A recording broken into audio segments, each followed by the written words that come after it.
Oke, bismillahirrahmanirrahim. Assalamualaikum warahmatullahi wabarakatuh.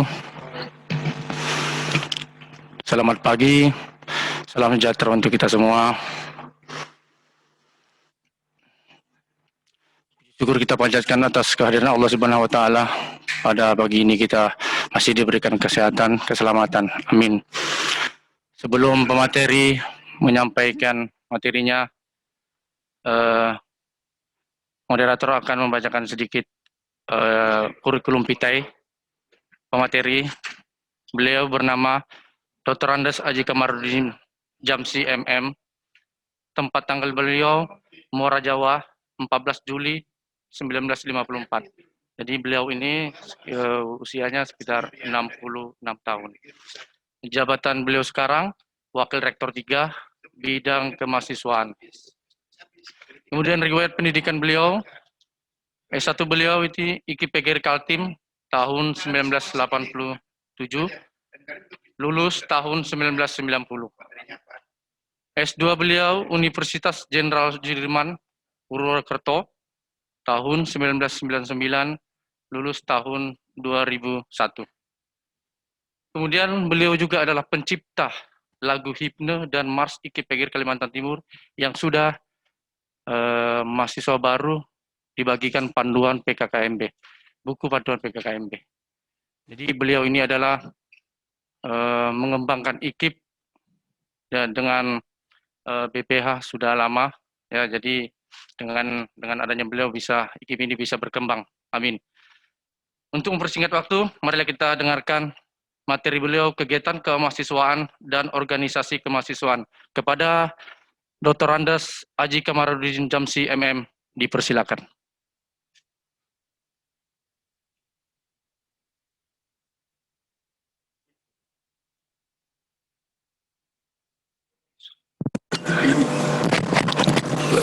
ini Profesor. Assalamualaikum warahmatullahi wabarakatuh. Selamat pagi dan salam sejahtera untuk kita semua. Bagaimana kabarnya anak-anakku, mahasiswa baru? Ya, kita harapkan semuanya dalam keadaan sehat-sehat selalu dan mudah-mudahan kita semua terhindar ya dari berbagai macam virus yang sekarang ini mewabah. Ya. Amin ya rabbal alamin. Dalam kesempatan yang berbahagia ini, Bapak diberikan tugas untuk memberikan materi tentang organisasi lembaga atau institusi IKIP Kalimantan Timur, serta pola pembinaan dan pengembangan kemahasiswaan. Ini sesuai dengan bidang Bapak, di bidang kemahasiswaan. Ya, mudah-mudahan nanti bisa Bapak memberikan informasi awal, nanti akan dilanjutkan dengan aktivitas-aktivitas berikutnya jika sudah situasi dan kondisi kita sudah memungkinkan untuk melaksanakan kuliah sebagaimana biasa, ya. Ini sudah siap semua di rumah? Ya, tolong diikuti ya PKKMB ini dengan sebaik-baiknya, setertib mungkin, agar supaya nanti mudah beradaptasi di lembaga kita ini. Ada dua hal yang ingin Bapak sampaikan. Yang pertama adalah mengenalkan tentang organisasi kelembagaan kita, institusi IKIP Kalimantan Timur ini. Bagaimana kondisi dari organisasinya? Nah, kita lihat sekarang ada struktur organisasi IKIP Kalimantan Timur. Strukturnya mana? Sudah ditampilkan belum?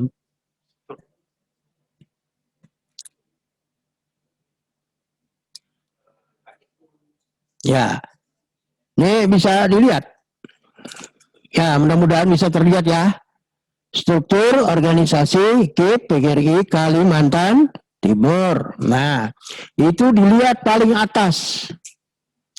ada Yayasan Pembina Lembaga Pendidikan PGRI Pusat.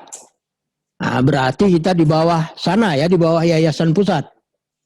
Nah, atau disingkat dengan YPLP, PGRI Pusat.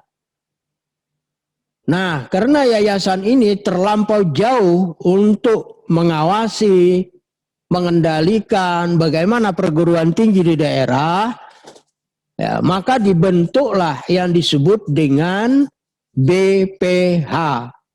Jadi BPH itu adalah Badan Pelaksana Harian dari Yayasan Pusat untuk IKIP PGRI Kalimantan Timur, ya. Paham ya? Nah, supaya nanti kalau orang tanya, apa itu BPH? Nah, supaya bisa mengerti ya. BPH itu adalah kepanjangan tangan dari YPLP Pusat. Nah, kemudian selanjutnya, sebagai pimpinan perguruan tinggi IKIP PGRI Kalimantan Timur ini, ada di sana rektor ya. Nah, tadi yang membuka tadi Bapak Dr. Suryansah. Kalau ketua BPH-nya mungkin tadi sudah dikenal.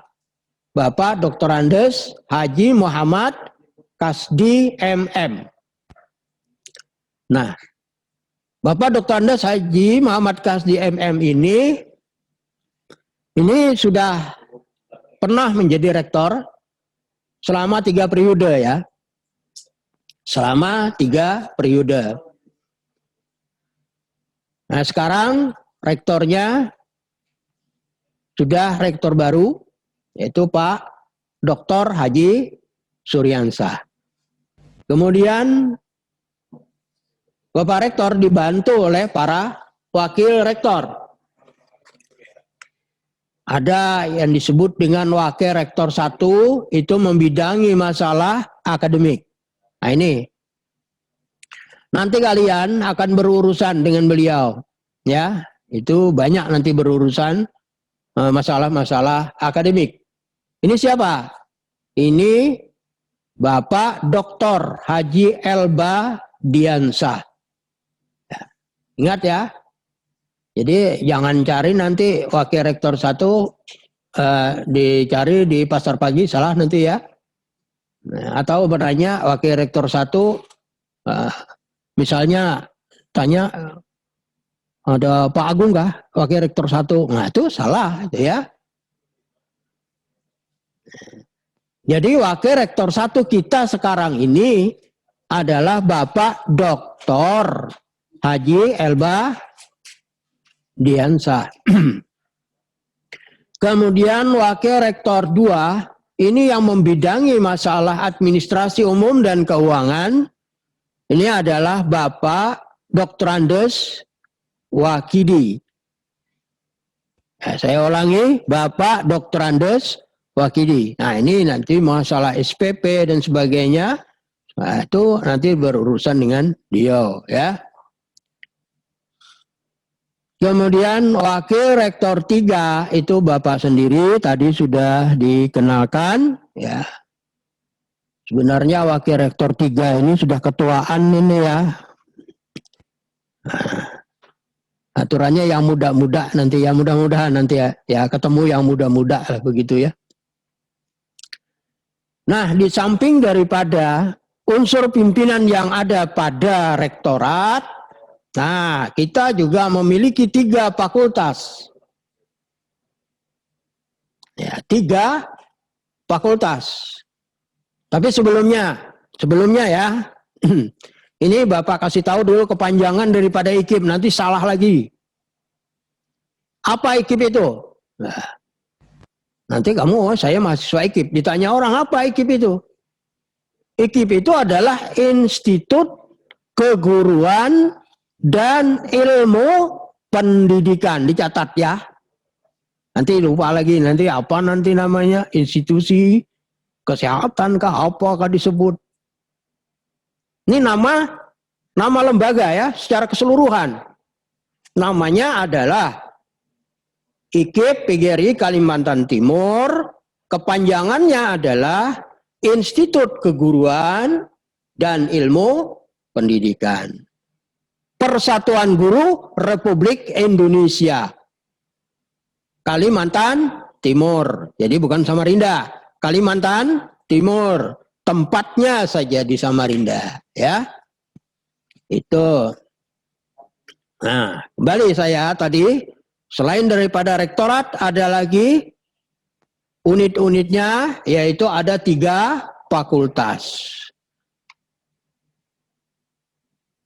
Yang pertama adalah Fakultas Pendidikan Ilmu Pengetahuan Sosial. FPIPS. Apa tadi? Fakultas Pendidikan Ilmu Pengetahuan Sosial. Nah, di dalam Fakultas Pendidikan Ilmu Pengetahuan Sosial itu ada 1 program studi, yaitu program studi pendidikan ekonomi. Ada pendidikan ekonomi, berarti nanti lulus jadi guru ekonomi, semestinya begitu. Ya, tapi yang namanya rezeki, nasib dan sebagainya itu ditentukan oleh Allah Subhanahu wa taala, Tuhan Yang Maha Esa. Entah nanti jadi apa, apakah jadi guru, apakah jadi pegawai administrasi, bisa saja jadi pegawai bank dan sebagainya, ya. Nah, asalkan apa tadi pesan-pesan dari BPH, kuliahnya yang serius, ya, kuliahnya yang baik. Kemudian yang kedua ada Fakultas Ilmu Pendidikan atau FIP, ya, Fakultas Ilmu Pendidikan. Pada Fakultas Ilmu Pendidikan ini ada 1 juga program studinya, yaitu program studi pendidikan kepelatihan olahraga. Nah, Bapak kelewatan tadi, yang PIPS tadi dekannya adalah Bapak Dr. Abdul Razak Fahrudin, MPD. Dapat dilihatlah di sana. Mudah-mudahan dapat dilihat, ya. Nah. Kemudian yang FIP ini yang apa namanya ketua program studinya adalah Ibu Tri Widyasari MPD. Nah, itu cantik ibunya. Jadi ini berurusan, wah enak, bersemangat, ya. Kemudian dekan Fakultas Ilmu Pendidikan itu Bapak Dr. Tejo Suparno MPD. Nah, jadi cukup banyak kita ini yang sudah S3. Jadi tidak usah ragu-ragu masuk IKIP, ya. Kemudian ketua program studinya adalah Bapak Dr. Andes Haji Abdul Muthalib MPD. Ada lagi fakultas yang ketiga. Nah, ini yang baru. Ya, ini yang baru ini, ya. Yaitu fakultas apa namanya? Fakultas Pendidikan Teknik, ya. Fakultas Pendidikan Teknik. Nah, ini dekannya adalah Dr. Haji Sukiman, MSI. Nah, ya, doktor ketiga-tiganya ini, ya. Nah, wakil rektor 3-nya Dr. Andes saja, ya. Tapi ini dekannya hebat-hebat, doktor semua. Nah, itu. Kemudian ketua program studinya adalah Bapak Agus Supriyanto, Agus Perianto MPD. Nah, ya nanti Agus Perianto MPD. Nah, sambil diingat, ya, jadi jangan sampai salah nanti mencari masing-masing ketua program studinya. Ya, menyebut fakultasnya juga jangan salah. Menyebut program studinya juga jangan salah. Mencari siapa dekannya jangan salah. Jadi kan masing-masing punya masing-masing punya pilihan program studinya sudah ya. Oke. Kemudian ada lagi kepala biro. Ini satu-satunya kepala biro, kita belum kembangkan biro ini. Bahkan ini satu biro saja, ada 2 biro digabung jadi satu, yaitu BAK dengan BAO. Maka terjadilah di sana yang disingkat dengan apa tuh? BUAK ya. Apa? Administrasi umum dan administrasi akademik. Yang lain-lainnya banyak lagi unit-unit lainnya. Ini mungkin Bapak tidak bisa menyampaikan secara keseluruhan karena masalah waktu ya. Akan tetapi 3 ini sudah yang 3 fakultas sudah Bapak kenalkan siapa ketua program studinya. Karena ujung tombak yang menghadapi di dalam bidang akademik adalah ketua program studi dan Bapak-Bapak dekan. Kepala BAU dan BAK ini dirangkap oleh Bapak Ahmad Dianor, SH, MH. Nah ini nanti bolak-balik nih berurusan ke BAU. Ya masalah SPP ya macam-macam. Ya. Kemudian saya kira itu sudah cukup untuk organisasi lembaga IKPGRI Kalimantan Timur. Berikutnya Bapak menyampaikan tentang pola pembinaan dan pengembangan mahasiswa ya. Ini bukan untuk mahasiswa baru saja tapi untuk kemahasiswaan. Dasar hukumnya ya, pola pembinaan ini dasar hukumnya adalah Kementerian Keputusan Menteri Pendidikan dan Kebudayaan nomor 150/U/1998 tentang pedoman umum organisasi kemahasiswaan di perguruan tinggi. Nah, jadi Bapak masih mengambil dasar hukumnya yang nomor 155 tahun 1998. Nah, yang baru ini masih belum jelas lagi, kan tetapi ini masih relevan dengan situasi dan kondisi sekarang.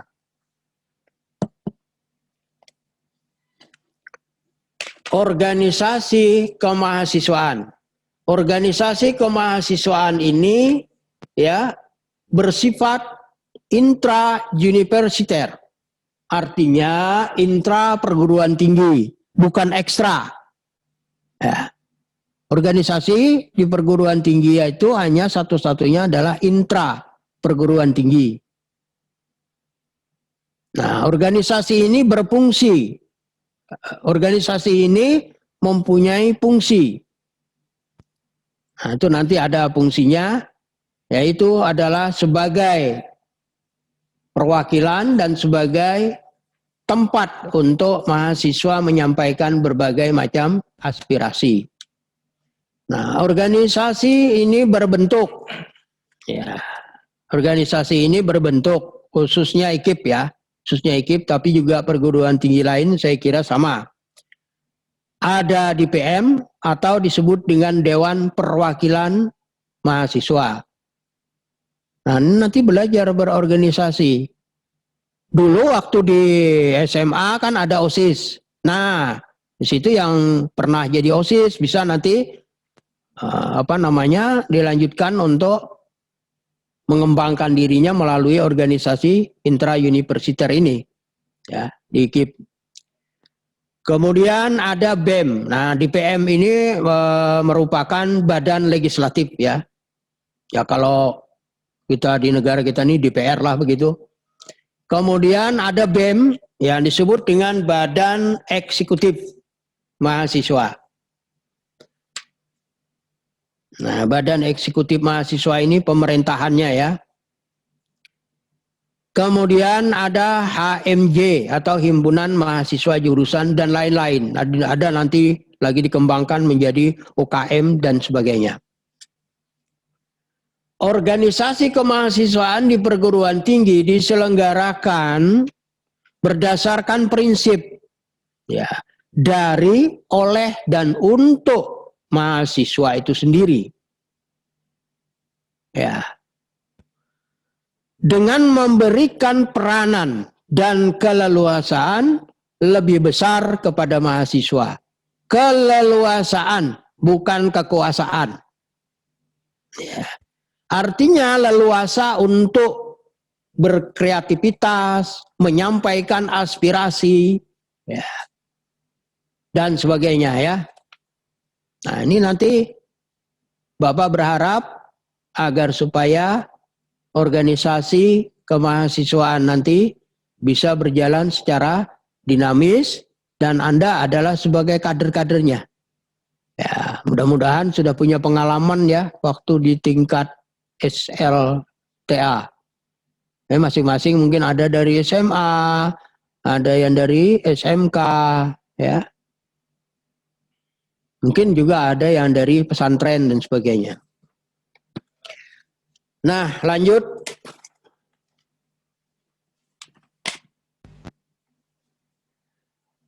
Fungsi organisasi kemahasiswaan intra perguruan tinggi adalah sebagai sarana dan wadah. 1. Untuk menampung dan menyalurkan aspirasi mahasiswa. Nah, nanti yang menjadi ketua BEM, ya, ketua Badan Eksekutif Mahasiswa, ini bekerja keras untuk menampung jika ada ya, aspirasi atau pokok-pokok pikiran yang berkembang di kalangan mahasiswa. Nah, ini jangan ditolak nanti. Siapa tahu nanti Anda ada yang terpilih nanti menjadi ketua BEM, ya. Nah, jadi ini harus ditampung nanti disalurkan. Baik disalurkan itu melalui musyawarah mahasiswa maupun nanti adalah audiensi kepada pimpinan-pimpinan lembaga. Ya, sudah barang tentu semuanya itu berjalan harus mengikuti aturan dan ketentuan yang berlaku pada perguruan tinggi. Kemudian yang kedua adalah sebagai sarana komunikasi mahasiswa, baik yang bersifat internal maupun eksternal. Nah, di sini jangan salah memahami. Komunikasi artinya adalah hubungan timbal balik, baik satu arah, dua arah, maupun berbagai arah. Nah, sekarang yang internal adalah sesama mahasiswa IKIP PGRI Kalimantan Timur. Apakah itu antar fakultas, antar program studi? Ataukah itu antar individu dengan kelompok? Ataukah itu antara kelompok dengan kelompok mahasiswa? Ini komunikasi ini perlu dibangun. Ya, secara internal ini yang terutama sekali. Apa yang dibangun? Yang dibangun adalah untuk bagaimana agar supaya pembelajaran kita ini bisa berjalan dengan baik dan berhasil dengan baik, lulus adalah berkualitas. Nah, ini perlu untuk dibantu dengan berkomunikasi. Manfaatnya sangat besar sekali. Ya, kalau komunikasinya terjalin dengan baik, berarti satu sama lain bisa bertukar pikir, bertukar pengalaman, artinya sharing untuk memahami, memperdalam berbagai mata kuliah atau materi yang disampaikan oleh dosen. Makanya itu mungkin perlu membentuk kelompok-kelompok studi, ya, atau kelompok belajar. Yang bersifat eksternal, nah ini kita bisa saja mengadakan kunjungan, ya, ke perguruan tinggi lain. Bagaimana budaya belajar yang ada pada perguruan tinggi lain itu? Ya. Tadi kan ada disebut-sebut tentang merdeka belajar. Nah ini nanti Pak Irba akan menyampaikan ini ya, merdeka belajar. Nah itu termasuk adalah komunikasi atau hubungan dengan mahasiswa eksternal, perguruan tinggi eksternal, gitu ya. Akan tetapi tidak diperkenankan organisasi eksternal untuk masuk ke dalam lembaga kita. Itu tidak boleh. Ya. Apapun jenis organisasi sosial itu tidak boleh beraktivitas di dalam kampus. Di dalam kampus kita hanya satu-satunya adalah organisasi intra-universiter. Ya, satu-satunya adalah organisasi intra-universiter atau organisasi intra perguruan tinggi, yaitu BEM tadi dan sebagainya. Ya kalau mau ikut organisasi yang bersifat organisasi ekstra, itu ya silahkan di luar saja. Mahasiswanya boleh saja mau ikut itu. Ya. Banyak itu contoh organisasi-organisasi yang ada di luar seperti HMI dan sebagainya. Itu silahkan. Kita tidak melarang, tapi tidak boleh beraktivitas ya di dalam lingkungan kampus. Nah ini ya, sudah Bapak peringatkan ini ya. Boleh ya. Kemudian yang ketiga, mengembangkan bakat potensi jati diri mahasiswa sebagai insan akademis, calon ilmuwan dan intelektual yang berguna di masa depan. Ya memang begitu, seharusnya. Anda masuk perguruan tinggi ini, betul-betul serius kuliahnya, supaya nanti betul-betul menjadi insan akademis. Manusia yang terdidik, manusia cendekiawan, manusia intelektual. Nah ini yang dibutuhkan oleh bangsa sekarang ini. Bagaimana menjadi insan yang produktif.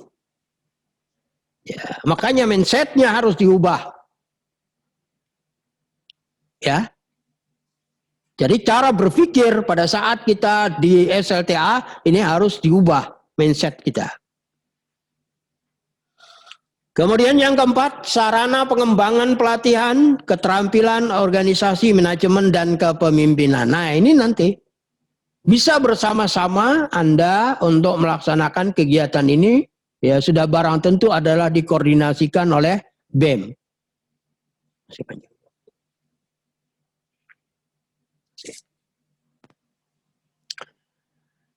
Ya, jadi melalui BEM Anda bisa mengembangkan, melatih keterampilan apa yang dibutuhkan oleh mahasiswa.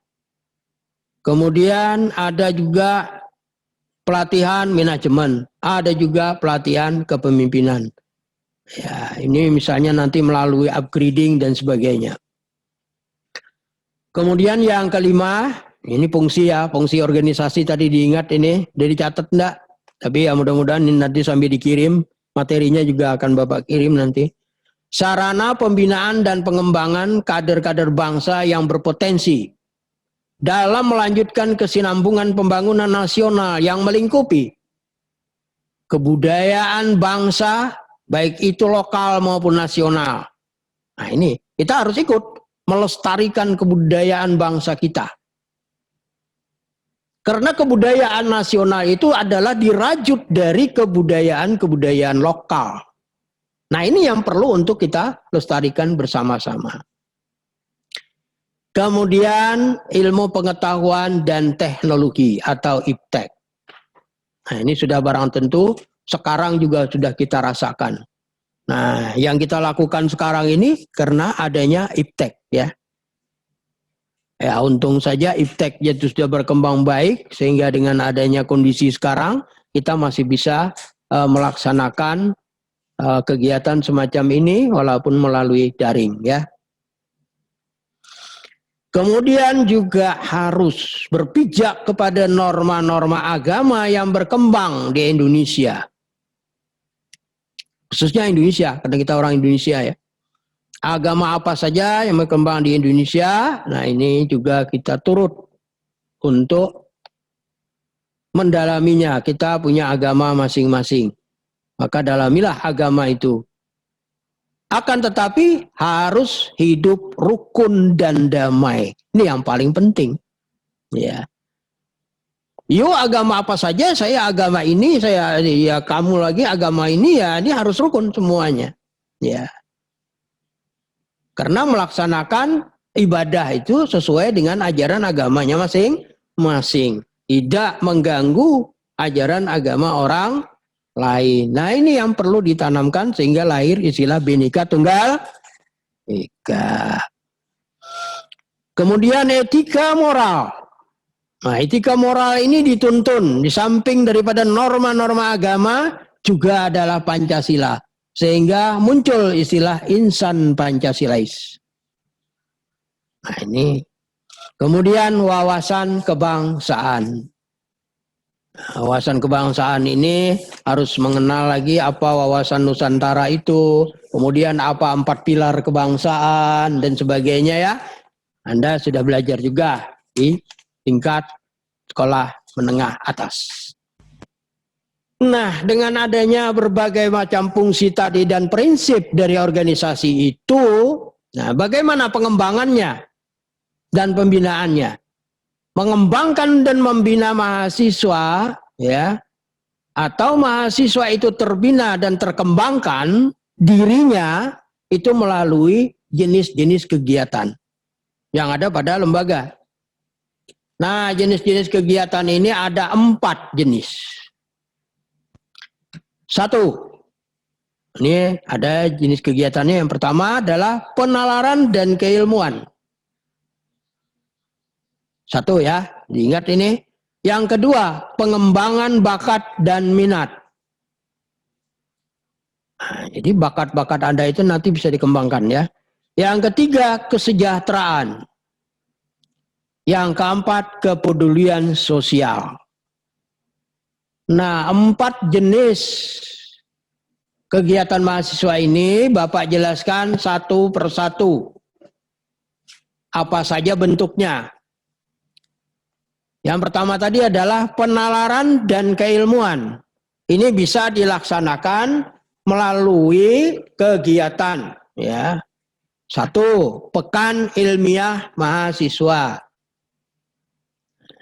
Pekan ilmiah mahasiswa ini bisa saja dilaksanakan secara internal, ya. Misalnya antara mahasiswa program studi A, program studi B, dan program studi C. Kalau di IKIP tadi apa? Ada program studi pendidikan ekonomi, ada program studi pendidikan kepelatihan olahraga, ada satunya lagi pendidikan vokasional teknik otomotif. Nah, ini bisa saja nanti dilaksanakan secara internal. Bisa pula dilaksanakan secara umum, mengundang mahasiswa-mahasiswa luar. Bisa. Ya, bisa saja itu, ya. Kita membentuk kepanitiaan, kita mengundang, kita melaksanakan pekan ilmiah, ya. Nah, pekan ilmiah ini banyak saja diisi. Misalnya saja tentang bagaimana melaksanakan penelitian tentang apa, gitu ya. Melaksanakan pengabdian kepada masyarakat, memberikan wawasan apa kepada masyarakat dan sebagainya ya. Kemudian yang kedua adalah lomba karya tulis mahasiswa. Di tingkat SLTA pun ini ada. Biasanya dilatih melalui mading. Mading apa tuh? Majalah di dinding ya. Saya dilatih di sana. Nah, akhirnya dari majalah dinding yang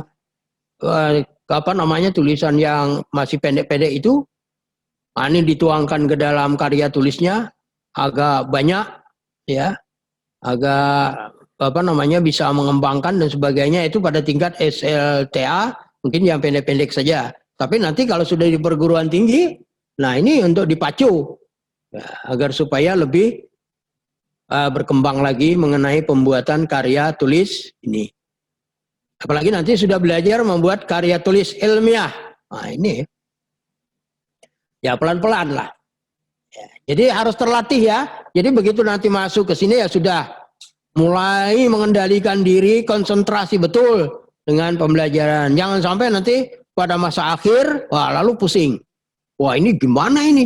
Karya tulis ilmiah saya ini, saya tidak paham. Itu tidak paham ini dan sebagainya. Jadi jangan sampai terjadi itu. Nah, ini Bapak ingatkan. Hah? Ini Bapak bacakan saja ya, nih waktunya sudah dikritik ini. Yang ketiga, pengembangan kreativitas mahasiswa. Ini nanti melalui UKM, unit kegiatan mahasiswa, ya. Kemudian mahasiswa berprestasi tingkat nasional. Nah, ini nanti Anda harus berprestasi. Jadi IPK-nya ya harus ya terpuji lah. Ya, sekarang istilahnya terpuji itu minimal 3,50. Ya 3,50 ya. Betul ya? Hah?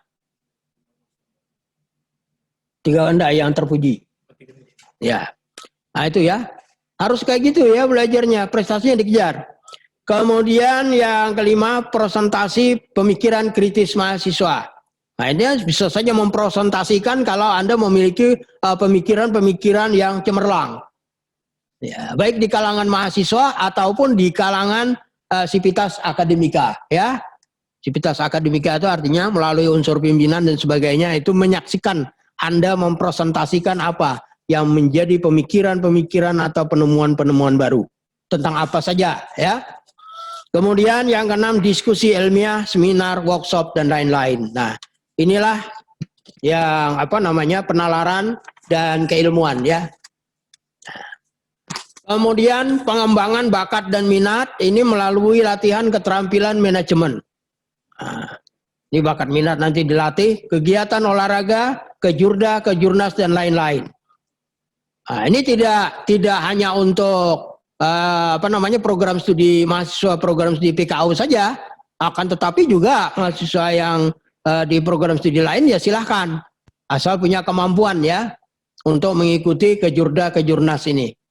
Kemudian yang ketiga, seni budaya, membina ataupun membentuk paduan suara, membentuk teater. Nah, teater ini ada komanya di sini ya, ada komanya, ini ketinggalan komanya. Kemudian tari dan lain sebagainya. Kemudian ada lagi organisasi kepramukaan. Nah, ini belum kita bentuk lagi di kampus ini. Kemudian yang kelima, kewirausahaan. Nah, ini keterampilan khusus, nanti Anda bisa berkelompok. Seni menganyam, seni apa dan sebagainya ya.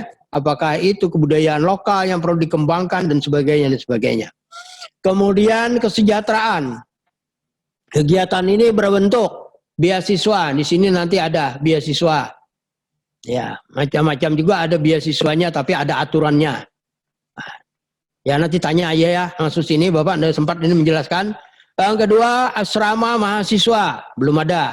Yang ketiga, kantin mahasiswa, belum.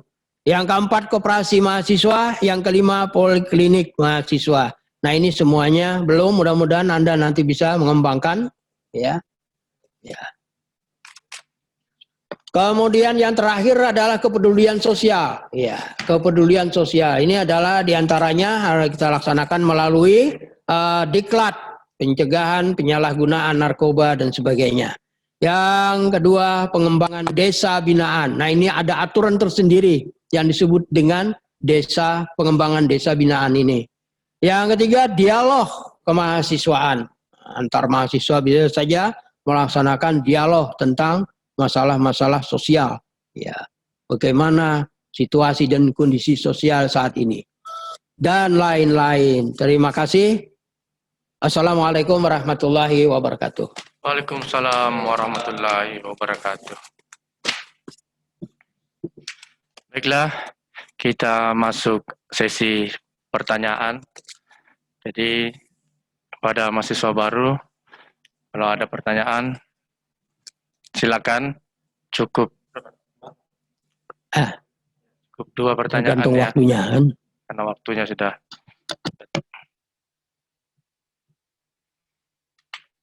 Dua pertanyaan. Ya. Ya, oke. Ini ada pertanyaan dari perwakilan mahasiswa.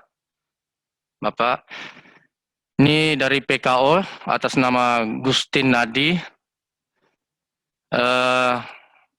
Yang ditanyakan adalah apa itu Warek 1 dan Warek 2? Mungkin langsung bisa dijawab supaya tidak lupa. Silakan Pak. Istilah warek ya. Kalau warek kita di Kalimantan Timur ini yang lompat-lompat di atas pohon itu kan, Itu istilah di Kalimantan Timur, tapi kalau di Jawa enggak tahu dia. Dengan warik gitu ya, tapi nggak warik kurang kali ya. Kalau yang lompat-lompat di pohon itu warik kali ya. Kalau warik di sini adalah wakil rektor, ya, wakil rektor ya. Jadi jangan sampai diasosiasikan dengan warik ya. Oh, warik yang lompat-lompat di pohon itu ya. Saya juga pertama-tamanya ada perubahan istilah pembantu rektor, dulu PR. Nah, diubah. Karena istilah pembantu rektor itu disangka orang membantu rektor ngelap sepatu, membantu rektor itu ini. Nah itu, sehingga diubah menjadi wakil rektor. Wakil rektor disingkat akhirnya warek jadinya. Nah itu ya. Jadi wakil rektor kita itu ya ada 3 ya, bukan 1 2 saja ya. Jadi 3 warek, 3 warek, bukan warik. Kalau 3 warik ya sudah. Repot kita di sini memelihara 3 warik. Ya saya kira itu Pak. Ya, oke. Terima kasih Pak Materi. Selanjutnya ada pertanyaan kedua yang terakhir dari Pendidikan Ekonomi atas nama Agustina. Pertanyaannya Pak, di dalam kampus ada organisasi. Apakah semua diwajibkan mengikuti semua organisasi? Silakan. Seharusnya memang begitu. Organisasi kita itu hanya ada BEM ya dengan DPM. Kemudian ada HMJ. Nah, kenapa? Maka seharusnya ikut agar supaya kita ada mempunyai pengalaman di dalam pengembangan diri. Ya, mengembangkan diri.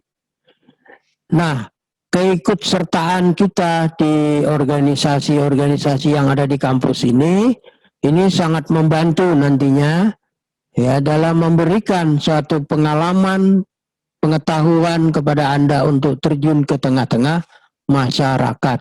Nah, tapi ingat, organisasinya hanya terbatas itu. Ya, tidak boleh membawa organisasi yang dari luar. Nah, jadi seharusnya memang ikut beraktivitas, tapi tidak diwajibkan. Ya, tidak diwajibkan. Diwajibkan adalah menjadi anggota. Ya, kalau anggota wajib.